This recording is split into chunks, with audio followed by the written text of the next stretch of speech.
Ven, Espíritu Santo, llena los corazones de tus fieles, enciende en ellos el fuego de tu amor. Envía tu Espíritu y serán creados. Y renovarás la paz de la tierra. Oremos.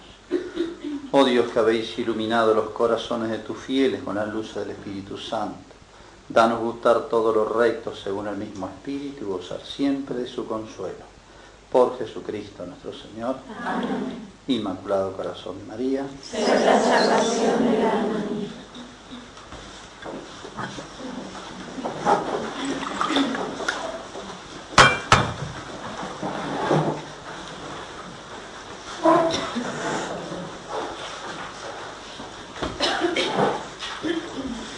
Bueno, vamos a ver de la Pasión de Cristo, comentando hoy en los dos temas del día, las 7 palabras de Cristo en la cruz.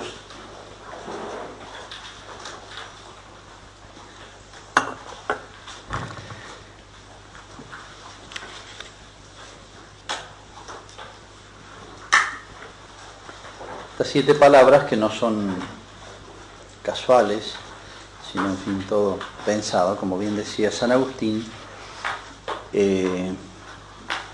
fue el último y más elocuente enseñanza de Cristo. Y según San Roberto Bellarmino, todo lo que enseñó en su vida, se puede decir, está sintetizado en estas 7 palabras en la cruz. Siempre se ha visto la cruz, no solamente el lugar del sacrificio, sino también el testamento, las palabras tan breves, las expresiones tan breves, pero tan elocuentes, ¿no? Decía San Agustín, lignum in quo fixa erant membra patientis, essiam cátedra fuit magistri docentis. Como acostumbra San Agustín decirlo poéticamente, el lignio de la cruz en el cual estaban fijados los miembros pacientes que sufrían, también fue la cátedra del maestro enseñante que enseñaba. Bueno, conocen ustedes todos los detalles de cómo eran las crucifixiones entre los romanos. Todo esto está muy reglamentado al estilo romano. Tenían muchas maneras de sacrificar, de ejecutar, y la cruz era el peor. No solamente por los dolores, sino que era la pena también para esclavos o los delitos más graves de Roma, que era la traición a la patria. Los judíos piden no la muerte de Cristo, sino piden la crucifixión. Y al pedir la crucifixión, tal vez están recordando que el texto del Deuteronomio, donde dice, maldito aquel que cuelga del madero.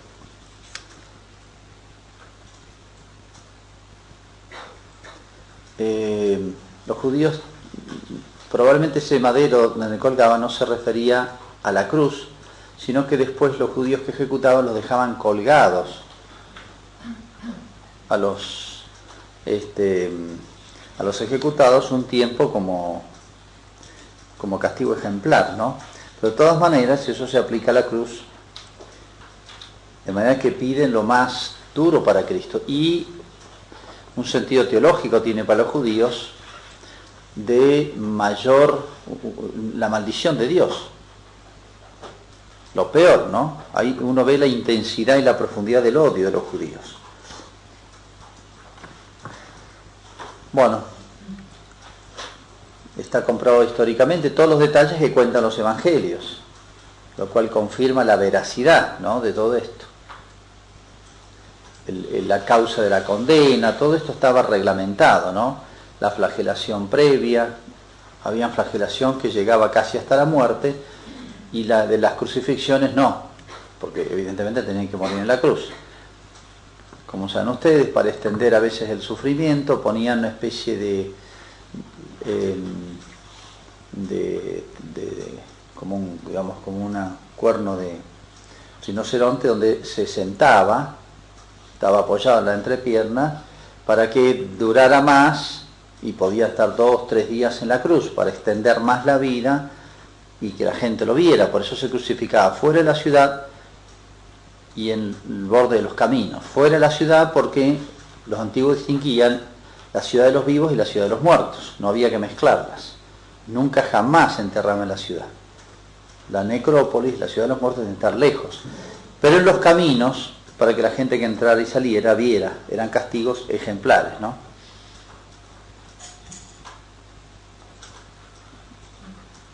Bueno, los judíos, como los romanos eran muy, en sus costumbres, muy de adaptarse a las culturas, religiones de los pueblos que anexaban, en Israel había habido con los judíos, las ejecuciones habían tenido, teniendo en cuenta las costumbres de Israel, algunas concesiones. Por ejemplo, las mujeres nunca se crucificaban desnudas, los varones también podían ser cubiertos, permitían que los acompañaran personas en la cruz, familiares, por eso hay personas al pie de la cruz, que en otros lados no permitían. Esos brebajes que le daban antes, que le dieron a probar a Cristo y Cristo no lo probó, era para adormecerlo un poco y aliviar los dolores, tenía un sentido analgésico.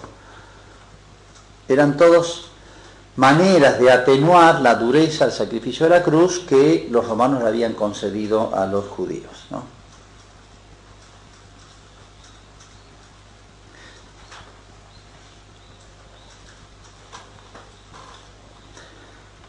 Bueno, conocemos todos los procesos, los tres juicios que se le hacen a Cristo son ilegales.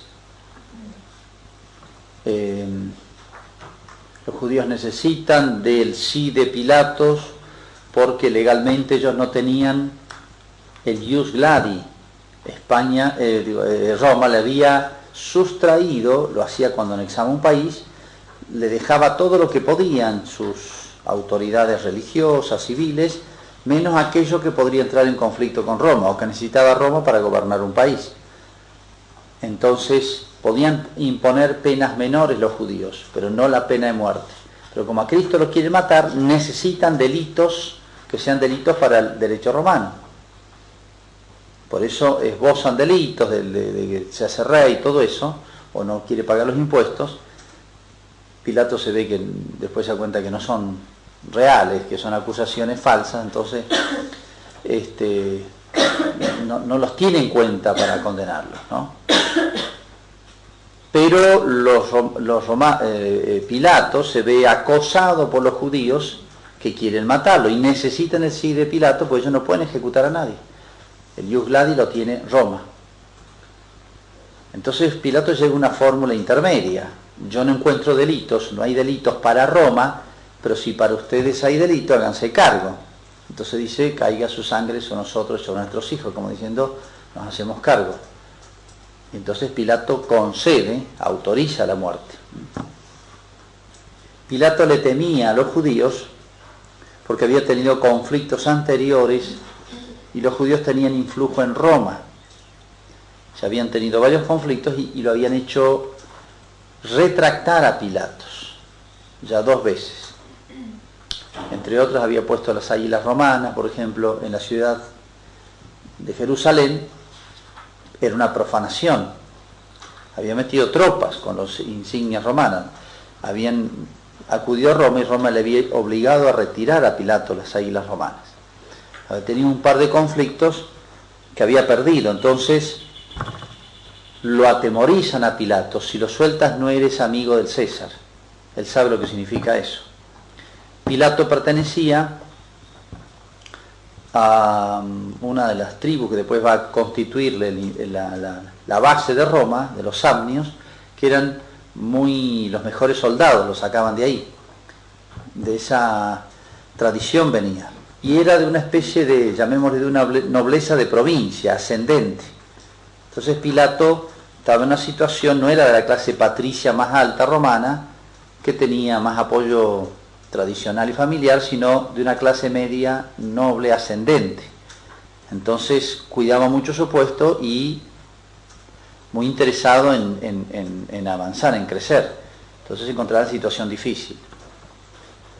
La provincia que le tocó era difícil. Los romanos dividían las provincias más fáciles y las más difíciles. Las más difíciles mandaban procuradores que tenían, por la distancia a Roma y por resolver, por ser conflictivas, tenían poderes extraordinarios. No necesitaban acudir al Senado a hacer una consulta, porque entre ir y volver pasaban 2 meses. Entonces tenían posibilidad de resolver algunos asuntos rápidos, ¿no? Pero siempre temiendo resolver mal. Según cuenta, y esto está documentado históricamente, Pilato después informa todo lo que pasó al final, informa a Roma. Parece que el emperador, en base a ese informe y datos posteriores, presenta al Senado un proyecto de declarar la religión católica religio lícita. Pero el Senado no aprueba eso. Y según parece, ¿por qué? Porque era una religión que excluía a las demás. Decía que era verdadera y las demás eran falsas, quedaban anuladas las demás religiones. Entonces el Senado romano, que siempre estuvo más o menos opuesto al emperador, había siempre un conflicto, ¿no?, entre emperadores y el Senado no aprueba eso. De ahí que el cristianismo fue declarado religio ilícita. Y esa va a ser la base de las persecuciones. Era la única religión ilícita. Esto lo atestiguan los padres de la Iglesia del siglo II y III, como de algo que estaba en los archivos. Tertuliano dice, fíjense, eso está en los archivos de Roma. Se han perdido los datos, pero es muy importante eso. Y en eso se basan después Nerón para las persecuciones probablemente, ¿no? Y de ahí en adelante, hasta que se quitó lo de religio ilícita recién con Constantino. Lo que hubo es tolerancia. Desde Trajano, que era un tipo muy sensato, muy buen gobernante, dijo no se los persiga. Por más que haya una ley que él no puede derogar, porque está aprobada por el Senado, pero siempre fue religio ilícita por esa cuestión, ¿no? Desde la época de Pilato, dice con el informe de Pilato, según cuenta parte de la tradición y parte está documentado, ¿no? Bueno, entonces este fue el marco legal, jurídico, en el cual turbio, ¿no? Turbio no solamente el motivo, sino todo el proceso fue totalmente ilegal, fue nulo. Hay no sé si 16 o 18 irregularidades de parte de los judíos, ¿no?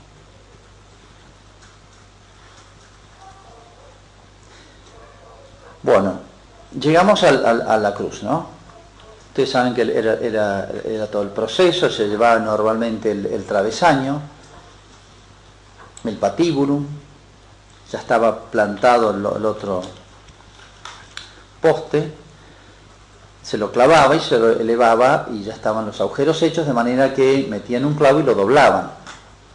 Probablemente ha sido así. La primera palabra de Cristo en la cruz, Padre, perdónalos porque no saben lo que hacen, probablemente por la manera como lo cuentan los evangelistas, y decía, esta frase la ha repetido muchas veces, y es natural que podría haber sido, Padre, perdónalos, al llegar y al comenzar la última parte más terrible y dolorosa, que es cuando se lo clama en la cruz. Probablemente la ha repetido muchas veces esto, o la ha ido repitiendo casi en medio de sus tormentos, ¿no?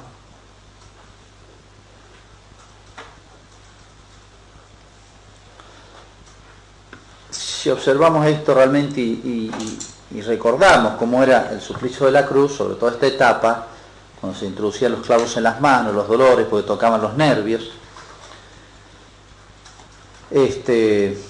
lo terrible que habrá sido, ¿no?, pronunciar estas palabras en este momento. Muchos hombres perdonan, pero años después. Una cosa es perdonar 10 años después, ya el olvido hace que sea mucho más. El tiempo ayuda, ¿no? Pero perdonar en el momento, y recordemos lo que significaba este momento, ¿no? Tanto es así que los romanos, tan cuidadosos en la parte jurídica, autorizaban al pelotón de ejecuciones, que siempre tenía uno a cargo, el centurión en este caso, autorizaba a los soldados no a matarlo, porque siempre pedían la muerte. Los crucificados pedían que lo mataran rápido. No podían matarlo, tenían prohibido, pero sí podían arrancarles la lengua, lo único. Para no escuchar los gritos, los insultos, porque los ponían nerviosos a los romanos, para que no le viniera un trauma después y soñaran y se pusieran mal. Podían arrancarles la lengua nada más. Lo que tienen que haber sido la situación de los condenados, ¿no?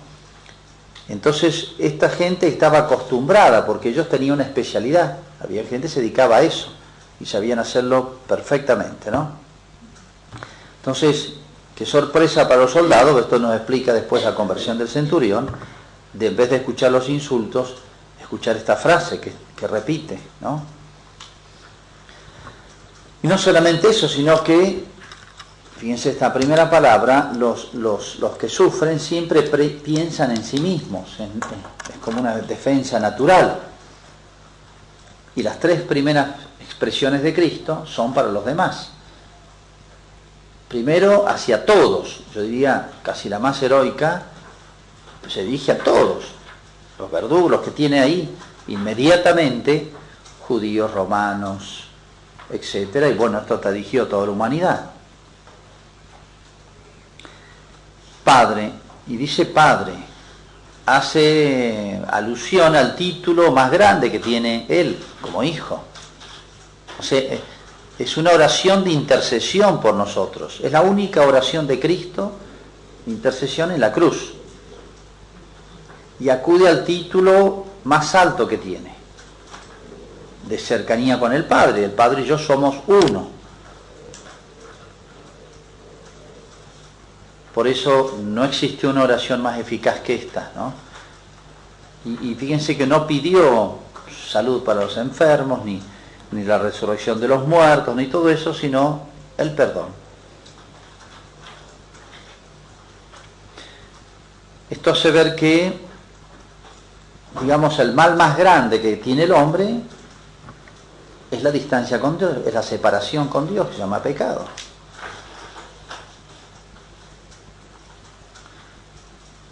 Nosotros tal vez no nos damos cuenta de lo que significa, que es el único mal, ¿no? La cultura moderna, fíjense de cuántas maneras disimuladas no quiere hablar del pecado, el mal, la culpa, no existe, hasta en el derecho. Todo el garantismo es que no hay malos, no hay delitos, todos son o explicaciones psicológicas.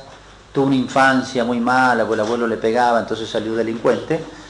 O la sociedad lo hace malo, pero es una abstracción, la sociedad ¿quién es? Entonces diluye el mal. El mal estrictamente, la culpa, la responsabilidad sobre la culpa, nadie quiere asumirla. El hombre quiere sacársela de encima. Es más, hoy se ha universalizado, aún aquel que quiere confesar y recibir el perdón, hablan de errores, he cometido errores. ¿Han visto? Se ha universalizado la palabra, no son pecados, son errores. Es muy distinto. Es muy distinto. Nunca se ha hablado tanto de la dignidad del hombre, de los derechos del hombre, etcétera. Pero resulta la dignidad del hombre, lo primero que debe tenerse en cuenta la dignidad del hombre es que asume lo bueno y lo malo. Pero no queremos asumir lo malo. Es como no querer reconocer que el hombre tiene esa máxima debilidad, fragilidad o terrible responsabilidad sobre las obras malas. Me hago cargo. Y el mal, la obra mala, supone castigo, no premio. San Agustín cuenta, después que se convierte, él se estudia, porque yo me hice maniqueo. Entonces va dando las explicaciones. ¿Por qué se hizo maniqueo? ¿Qué le fascinó del maniqueísmo? Y es fascinante. Pero entre otras cosas, ¿por qué fascinaba el maniqueísmo? Porque nos quitamos la culpa de encima. Lo que peca es algo que hay en mí que no soy yo. Es lo corpóreo. El yo es mi alma, que es divina, como va a pecar Dios. Dios no peca. Dios no se pone contra Dios. ¿Qué es lo que peca? Algo que está en mí, mi cuerpo, que no soy yo. Entonces, peca todo lo que quieras. Total, ¿qué? No soy yo. Es algo que está en mí. ¿Y qué es el pecado? Sino algo, no una acción libre, sino sustancia. El mal es sustancia. Es de la esencia de mi corporeidad el mal. Entonces, la sustancia no puede dejar de ser sustancia. Entonces, no existe el mal en último término. O al menos yo no tengo nada que ver con eso.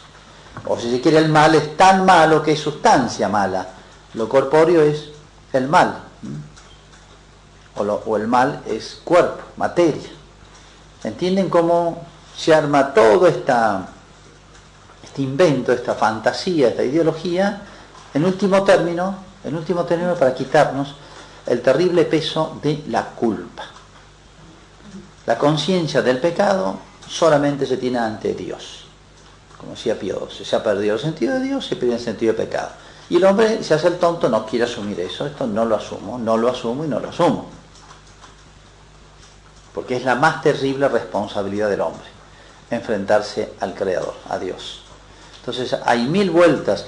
Y interesante cómo las modernas corrientes, desde las psicológicas, psiquiátricas, pedagógicas, políticas, sociales, del derecho, etcétera, todas, hay un fondo en todos: eliminar la culpa. No hay malos.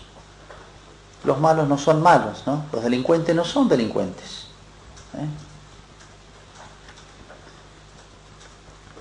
Pero ¿qué dice Cristo en la cruz? Le dice a todo el mundo, y lo dice al mundo moderno, a la cultura moderna: Padre, perdónalos. Lo único que pide Cristo en la cruz. Como diciendo, acá vamos a lo esencial, a lo sustancial. De aquí en adelante todo viene después, ¿no?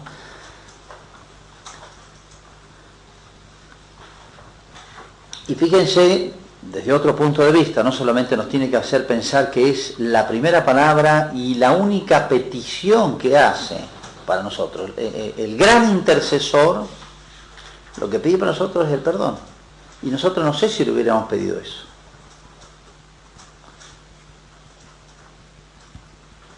Viste otro punto de vista, en este momento qué difícil es, no solamente está dando un ejemplo, sino que está intercediendo. Es una oración de Cristo esta. Nos está dando un ejemplo de perdón de los enemigos, todo lo que sea. Ejemplo. Pero aparte es una acción de Él, del mediador. Y una acción ejemplar, no solamente perdonar al enemigo, que es el acto más grande y tal vez más difícil de caridad, y en ese momento, no 10 años después, en ese momento. Es un gran acto de misericordia y fortaleza. Platón decía: los débiles son crueles y duros, y los fuertes son misericordiosos y mansos. Curiosa y muy aguda la observación de Platón. Los débiles son crueles. Entonces esta no es un acto de debilidad de Cristo, es el máximo acto de señorío, de grandeza, que le da el amor, la caridad, ¿no? Esto es caridad pura, el amor al enemigo y la misericordia, la sobreabundancia, ¿no? Él había enseñado, habéis oído que se dijo, pero yo os digo. De nuevo el salto del Antiguo al Nuevo Testamento, que lo hemos visto de mil maneras, en figuras y ahora en realidad. El habéis oído que se dijo es Moisés, pero yo os digo. O sea, hay una superación, se nos pide más, porque se nos dan más fuerzas. La diferencia del Antiguo al Nuevo Testamento es eso, sobreabundancia de la gracia. No es que no existiera la gracia antes, sino ni la Virgen podría haber sido la Inmaculada, ni nadie convertirse. ¿Cuál es la diferencia del Antiguo al Nuevo? Varias, pero podemos centrarla en una: la abundancia o sobreabundancia de la gracia, de los instrumentos, de los medios, bueno. Este amor al enemigo, que no es decirle al mal está bien, no es cambiar el nombre de las cosas, es específicamente cristiano, la capacidad de perdonar, ¿no? Y la capacidad de hacer bien al que me hace mal. Y el primer bien que tengo que hacerle al que me hace mal es apartarlo del mal. Es la más grande caridad, no decirle No es nada tu actitud, tu pecado, tu vida, no es poner todos los medios para que esa persona cambie y de malo pase a ser bueno. Es la conversión, ¿no? Entonces, eso es lo que ofrece Cristo desde la cruz. Como diciendo, la oración más universal y para todo el universo es esta. Es como el gran testamento de Cristo, ¿no? El gran fruto de la pasión de Cristo. Después vendrá otros. Sí, la resurrección de la carne, todo lo demás, pero este es el fruto, porque es la miseria del hombre. Lo está indicando Cristo con su petición, ¿no?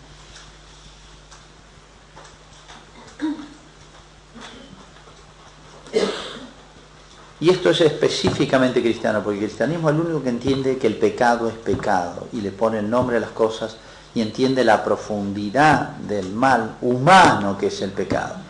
No es ni enfermedad, ni una cuestión sociológica, ni un problema de salud, etc. ¿Han visto? Hoy se analiza todo desde ese punto de vista. La droga está mal porque se enferman. Los desórdenes de la sexualidad están mal por dos problemas: los embarazos, que pasó a ser una enfermedad, o las enfermedades venéreas. Pero ese es el único problema. No lo plantean moralmente al tema. Y hoy, para entrar en muchos ambientes, hay que plantearlo desde el punto de vista psicológico, humano, físico, y después hacer dos consideracioncitas morales. Pero no es el principal planteo. Pero el problema del alcoholismo es otro, el problema de la droga es otro, ¿entienden? Se plantea solamente desde el punto de vista médico, y no es el problema central. Y lo otro es como si hubiera una incapacidad para percibirlo, ¿no?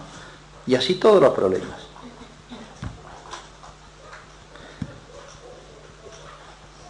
Bueno, de este gesto de Cristo, que digamos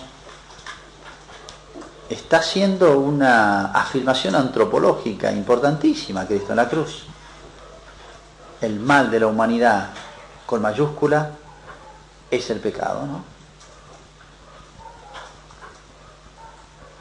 Y el remedio universal es el perdón, la gracia del perdón, ¿no? Por eso, cuando dijo yo estaré con vosotros hasta el fin del mundo, Él va a prolongar su existencia a través de todos los siglos con los mismos gestos, ¿no? El yo te absuelvo de todos los siglos es como un eco de este perdónalos porque no saben lo que hacen. Cristo vivo que sigue en la iglesia perdonando, ¿no? Cuando pensamos que la humanidad crucificó a Cristo, estamos todos ahí, ¿eh? No vinieron los diablos, no vinieron la humanidad, ni los marcianos, ni de otro planeta. La humanidad crucificó a Cristo, a Dios. ¿Y qué hubiera sido nosotros si hablaba Dios, habló Dios, ¿no? Pero apelando a su grandeza, a su dignidad, a la justicia? Madre mía, hubiera temblado la tierra. El hombre crucificando a Dios, después de haber cometido una cantidad de injusticias, las cosas que con todo derecho, justicia, podría haber dicho Dios a la humanidad, o podría haber hecho para castigar a la humanidad.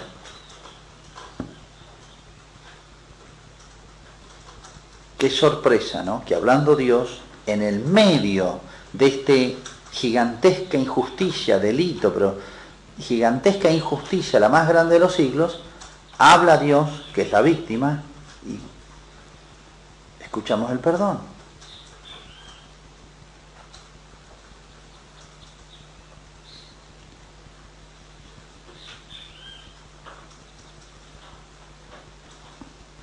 Es un abismo esto de la misericordia de Dios, ¿no? Y no es que Dios no vea nuestro pecado, no se dé cuenta, no es ni debilidad ni ignorancia. Esta gran oración de Cristo de intercesión, tan sorpresiva porque viene de Dios que podría haber apelado a la injusticia que se estaba haciendo y haber con toda legitimidad, ¿no?, aplicado un castigo, ¿no? Nos hace ver no solamente el valor de la oración. Cristo acá es el mediador, ¿no?, sino también la oración del que sufre. La oración más poderosa que existe en la tierra, o sea, si hay dos oraciones poderosas en la tierra, es la del que sufre y la del sacerdote. Y acá se unen las dos cosas, el sacerdote que sufre, ¿no?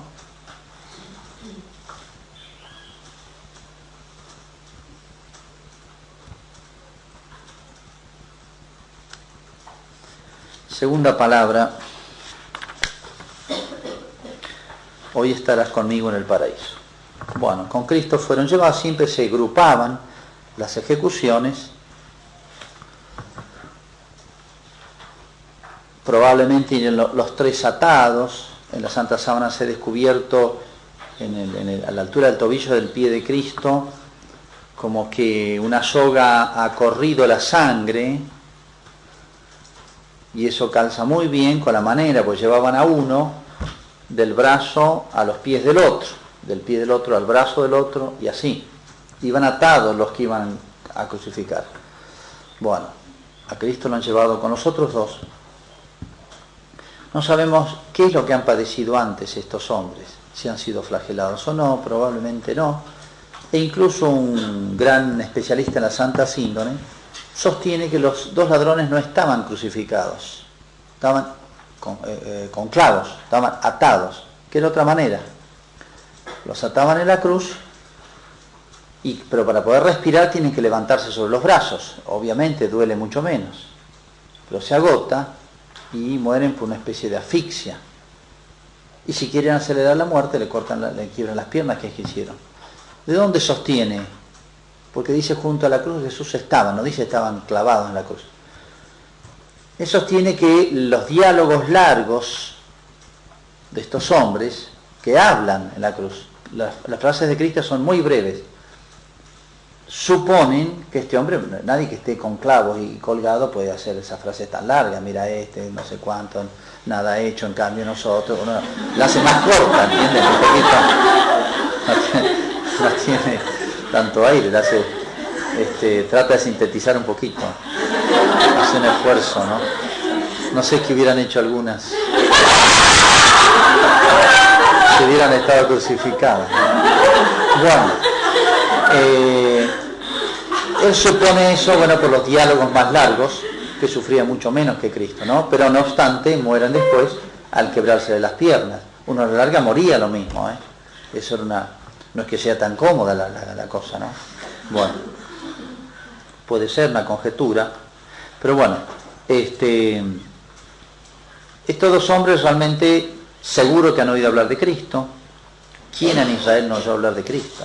Lo habrían visto, lo habrán escuchado, lo habrán, qué sé yo. O sea, no es que no tuvieran conocimiento de Cristo, pero tal vez nunca han tenido la inquietud de acercarse a escucharle, aprender y seguirlo. Medio la fuerza lo tiene que ponerse al lado de Cristo ahora, ¿no? Uno ante todo ve las vueltas de la vida, ¿no? Este hombre, cuando pensaron, se nos acabó todo acá. Nunca pensaron este final, por lo menos el buen ladrón. Como a veces Dios nos sorprende en su providencia, permitió que este hombre fuese sorprendido, fuese tomado preso, juzgado, y bueno, se me acabó la vida. Y resulta que minutos antes nunca hubiera pensado que este hombre iba a robar el cielo, el mejor robo que se hizo en su vida, ¿no?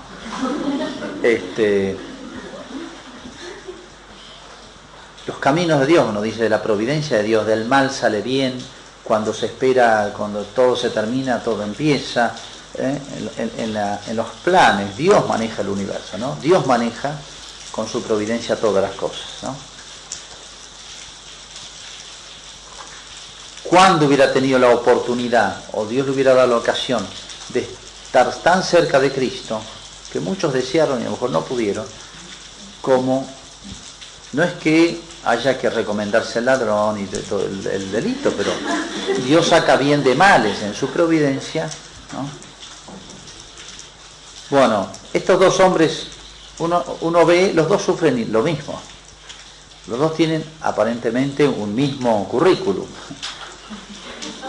pero qué distinto reaccionan.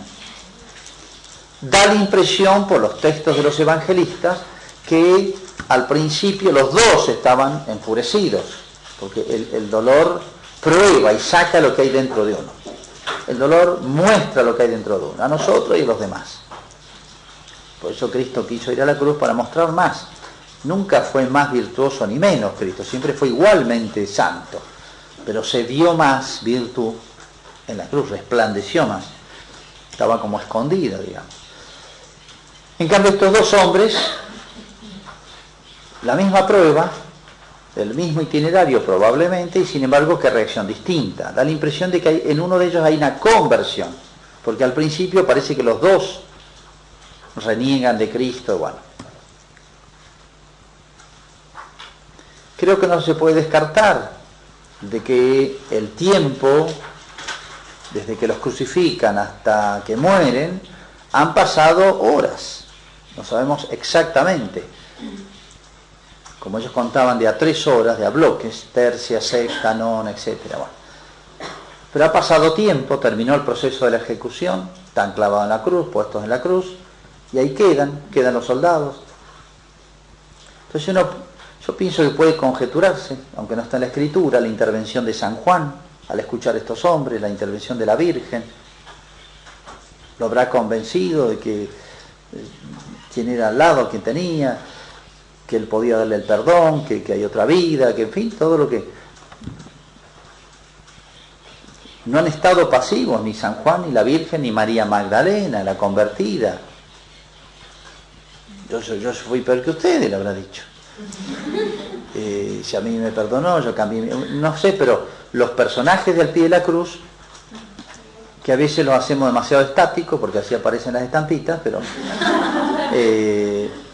yo creo que no pueden haber sido indiferentes no solamente a Cristo, sino a los otros dos. ¿Qué les enseñó Cristo? ¿Qué hubiera hecho Cristo? Ahora ya casi no lo puede hacer, pero ¿qué aprendieron de él? ¿Qué vieron de él? Yo creo que es legítimo suponer alguna intervención, porque acá hay un cambio y hay algo extraordinario, ¿no? La frase del buen ladrón es hermosísima. Nosotros pagamos nuestras culpas, nada ha hecho, es inocente, ¿no? Y la otra frase que realmente para mí se la soplaron, porque no puede ser. Es demasiado, la verdad que es demasiado. Díganme. Porque ¿qué hubiera dicho uno? Dame una ayudita, qué sé yo, estoy sufriendo mucho, qué sé yo, no sé. Pero la frase del buen ladrón realmente es extraordinaria, ¿no? Acuérdate de mí cuando estés en tu reino. Le habla del reino, como Cristo se está muriendo y sabe que no va a morir, o que está vivo, o que va a estar vivo aún en la muerte, porque la divinidad nunca se separó del cuerpo, ni del alma. Murió humanamente, pero es una muerte muy momentánea. Más allá está la vida humana y la vida divina, del reino de Cristo, etc. Hermosísima la oración del buen ladrón. Es la oración también del que sufre, ¿no? De la cruz a la cruz. Acuérdate de mí cuando estés en tu reino. Esto vale 1000 veces más que todos los judíos que lo aclamaron rey hace unos días. ¿Y dónde está? El reino, Hosana al hijo de David, al rey que viene, no sé cuánto. No, a este le creo. ¿Me entiende? Lo otro, bueno, no sé dónde están, ni con qué profundidad lo dijeron, ¿no? Y creo que, por más que le hayan dado el libreto, por más que lo hayan dicho, pedirle esto, decirle así, él la entendió. Porque si no, pocas veces Cristo se expresó, por así decir, con más entusiasmo ante una conversión como la de este. Hoy estarás conmigo en el paraíso, ¿no? Ni en Israel he encontrado tanta fe, ¿se acuerdan cuando le dijo al centurión? Pero esto vale mucho más. La frase esta para mí refleja mucho más profundidad.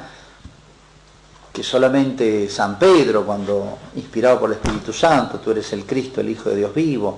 Pero aquí incluso no solamente lo confiesa lo que dijo Pedro, sino es un acto de humildad muy grande. Acuérdate de mí, ni siquiera le exige, simplemente le pide, como un mendigo que no merece nada. Y la respuesta de Cristo nos hacen ver realmente el sentido profundo, o el sentido en la intención, no solamente en las palabras, sino en la intención del alma, del corazón de este hombre, lo que había ahí adentro, porque podrían reflejar las palabras algo que él ni entendiera en profundidad.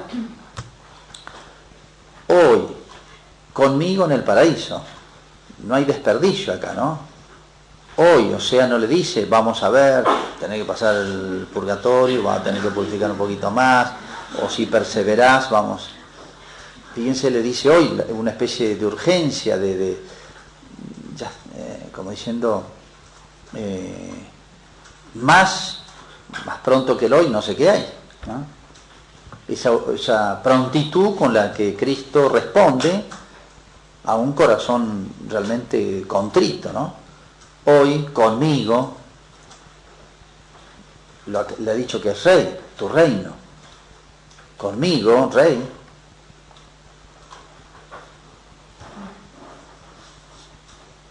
Y en el paraíso de golpe acá evoca todo aquello inicial, como decir, en términos humanos que él podía entender, la cruz no era precisamente el paraíso, o sea, qué contraste de lo que está viviendo acá y de lo que le ofrece Cristo, el paraíso. Para un judío el término era muy claro. Entonces realmente cuando Cristo responde así estas oraciones, uno dice que hay algo grande, ¿no? Hay que apropiarse, como la iglesia se apropia, no soy digno de que entres en mi casa, etc. La iglesia se apropia esas frases que han despertado la aprobación de Cristo, y ojalá que las dijéramos siempre con la misma intención. Es una ejaculatoria, y que tantas veces nosotros también tenemos que repetir, ¿no?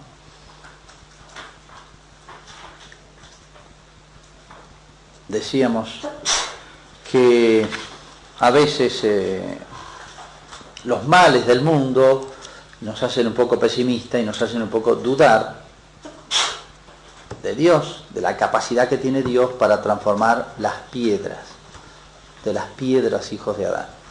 O sea, para Dios no hay pecados graves, no hay pecados indestructibles, no hay pecados que no puedan borrarse, si Dios es Dios, ¿no? Eso que Lutero, llevado por sus problemas personales, él no podía vencer sus concupiscencias, entonces pensó que eran imperdonables, eran imborrables.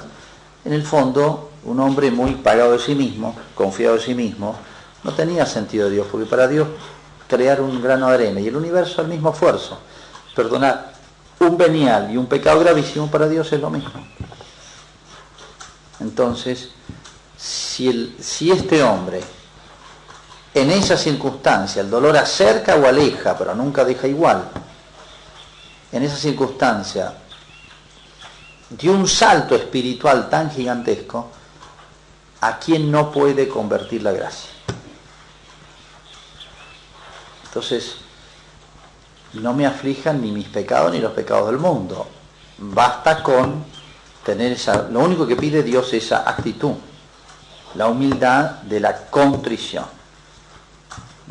La contrición y la humildad de sentir o reconocer la necesidad del perdón, que me lo regalen, que me lo den.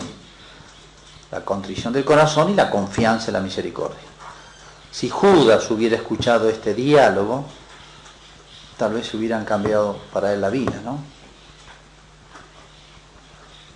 Bueno, tercera palabra de Cristo. Mujer, aquí tienes a tu hijo, la Virgen. En las tres palabras, fíjense, Cristo está pensando en los demás, siempre.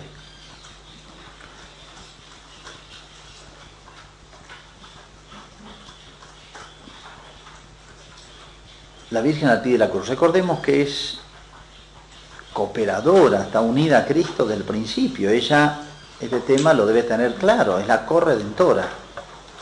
cuánto han hablado con Jesús desde la infancia, la adolescencia, cuánto lo ha tratado, cuánto lo ha escuchado, cuántas cosas más que no están en la Escritura. San Juan dice que esto es nada de lo que predicó Jesús, es evidente. Y todo lo que han hablado en privado, etcétera, de la misión de la Virgen, es un tema que entre los dos está claro. Si Cristo tanto le dedicó a los apóstoles, cuanto más a la Virgen. No obstante, ella iba de sorpresa en sorpresa, ¿no? O sea, cuando Simeón le dice una espada de dolor atravesará tu corazón, etcétera, ¿cuánto habrá quedado pensando ella? Y cuando Jesús le dice a Jesús, ¿por qué nos has hecho esto? Debo ocuparme de las cosas de mi Padre. Ella, esa pregunta, ¿por qué? Lo habrá vuelto a hacer y aquí también, lo creo. Y la misma respuesta tal vez explique toda la vida de Cristo, ¿no? Debo ocuparme de las cosas de mi Padre, ¿no?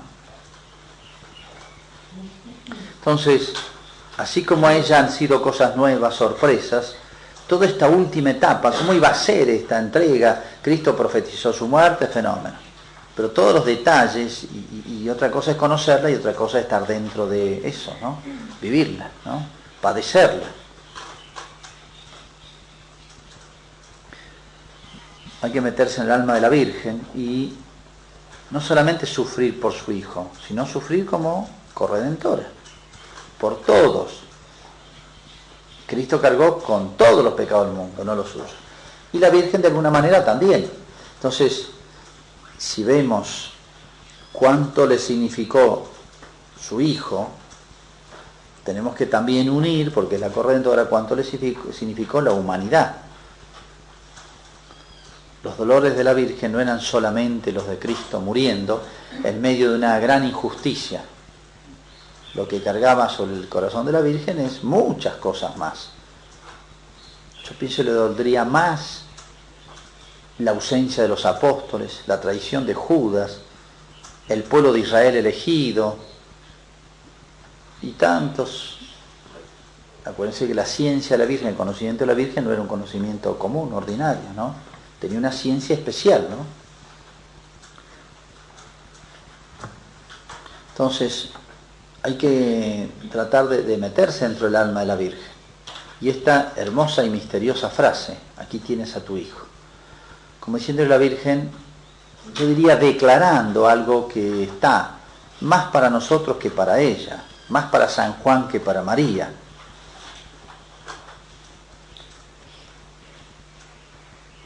Le encomienda en este momento que tiene que haberse grabado tanto a fuego en San Juan, en María Magdalena y los demás que estaban ahí, como diciendo yo me voy, pero sigue tu misión. La Virgen precede y sobrevive a Cristo, ¿no? Entonces tiene una misión que cumplir, o sea, más por María, que me parece lo debe tener más que claro, declara esto para la iglesia naciente. Ahí están primeros miembros de esta iglesia. Como diciendo, yo me voy, pero no quedan huérfanos, ¿eh? Es como la prolongación de la presencia de Cristo, la Virgen. Entonces, encomienda y declara más bien una misión.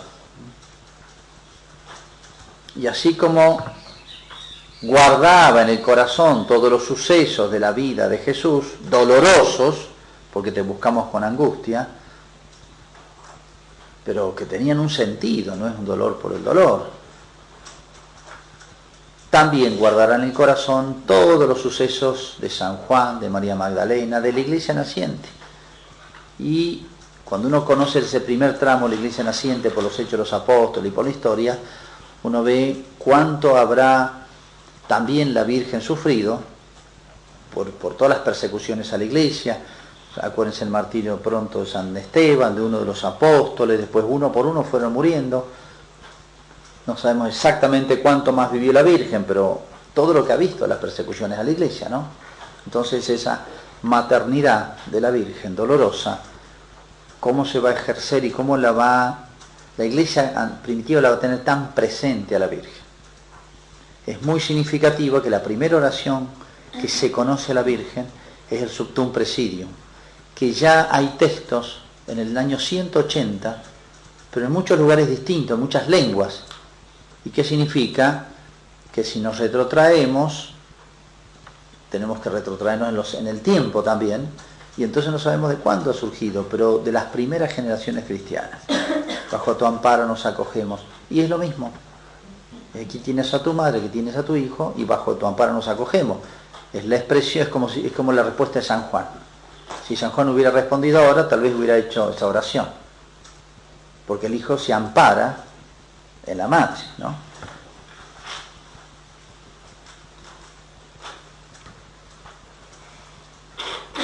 Uno recuerda a Santa Teresa cuando pierde a su madre, dice que tenía adolescente, tenía creo que 14 años, y cuando llegó a la casa, ya la enterraron del cementerio, sintió el vacío de la madre y que nunca más la iba a ver. Y se le dio una tristeza tan grande y fue corriendo a la iglesia, a una imagen que todavía está en la iglesia, donde fue a ver a Santa Teresa y le pidió a la Virgen que fuera su madre. Y desde entonces como si hubiese captado para siempre el lugar de la Virgen en su vida, ¿no? En ese momento doloroso es donde se percibió más patentemente, más vivamente, la maternidad de la Virgen, ¿no? Hay momentos en que el hombre está más sensible para entenderla. El momento de tanta sensibilidad, por así decir, de la Iglesia, esta experiencia de San Juan, de María Magdalena, etcétera, que pronto la han transmitido a la Iglesia. Todo esto es de la Iglesia, no es particular de uno de los apóstoles ni de María Magdalena, ¿no? Como lo habrán difundido e inculcado a la Iglesia, o sea, nació tan naturalmente, no nació de una encíclica la devoción a la Virgen. Nació de la vida, Esto se fue contagiando y transmitiendo y bueno, estos recuerdos, imagínense, era Cristo, no era un prócer o ni siquiera un santo. Entonces, ¿cómo marcaron a toda la Iglesia el papel de la Virgen que iba a ocupar, ¿no? Está en el testamento de Cristo, ¿no? En sus últimas palabras, que son las que más nos han marcado. Bueno, dejamos aquí, porque aquí dice que se oscureció todo.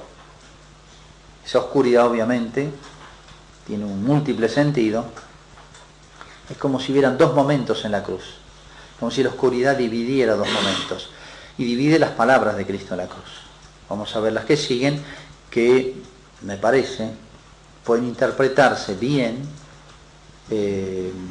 sin violentar con esquemas así artificiales, como el momento del sacrificio, donde va a hablar la víctima y después va a hablar el sacerdote. Dos palabras son de la víctima y dos palabras son del sacerdote.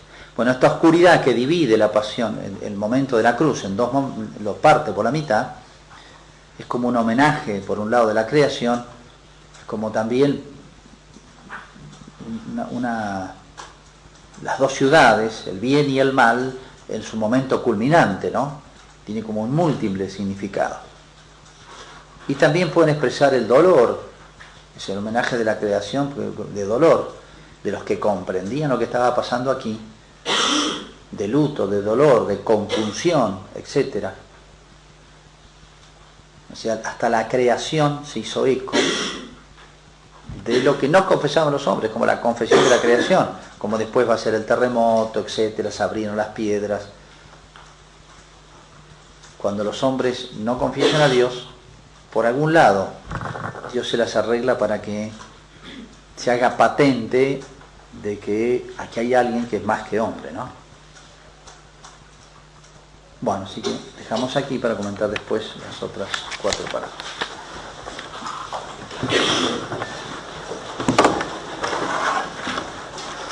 Gloria al Padre, al Hijo y al Espíritu Santo. Como en el principio y siempre, por los siglos de los siglos.